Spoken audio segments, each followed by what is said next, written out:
രാഹുൽ മാങ്കൂട്ടത്തിൽ എവിടെയാണെന്ന് പാർട്ടിക്ക് അറിവുണ്ട്. ഏതാ രാഹുൽ മാങ്കൂട്ടത്തിൽ എവിടെയാണെന്ന് പാർട്ടിക്ക് അറിവുണ്ട്. ശബരിമലയാണ് നമ്മുടെ പ്രധാന സബ്ജക്ട്.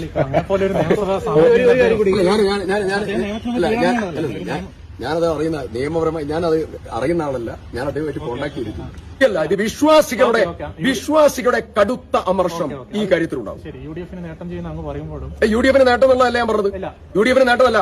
പാർട്ടിയിൽ നിന്ന് പുറത്താക്കിയാൽ അവിടെ സിപിഎം കാണിക്കുന്നത് വിശ്വാസികളോട് ഐക്യപ്പെട്ടാണ് ഞങ്ങൾ എന്ന് പറയാം. എങ്കിൽ കൂടിയും ഈ രാഹുൽ മാങ്കൂട്ടത്തിലെ വിഷയം യുഡിഎഫിന്റെ ദശാസന്ധിയിലേക്കാക്കിയല്ല. ഏതാ ഈ രാഹുൽ മാങ്കൂട്ടത്തിൽ ശബരിമല മറയ്ക്കാൻ നിങ്ങൾ 1000 വട്ടം നിങ്ങൾ എന്ത് കൊണ്ടുവന്നാലും അത് ഏശില്ല.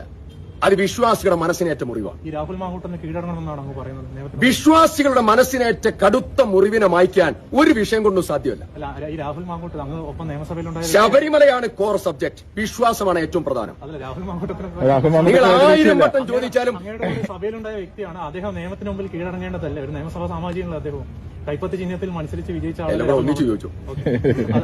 നിങ്ങൾ 1000 വട്ടം ചോദിച്ചാലും കേരളത്തിലെ ജനതയുടെ കേരളത്തിലെ മതേതര സംസ്കാര കേന്ദ്രമാണ് ശബരിമല. അർത്തുങ്കൽ പള്ളി, എരുമേലി പള്ളി, 18ഓളം വരുന്ന വലിയ മലകളുടെ ഇടയിൽ അയ്യപ്പൻ നിൽക്കുക, അവിടെ കുടികൊള്ളുക.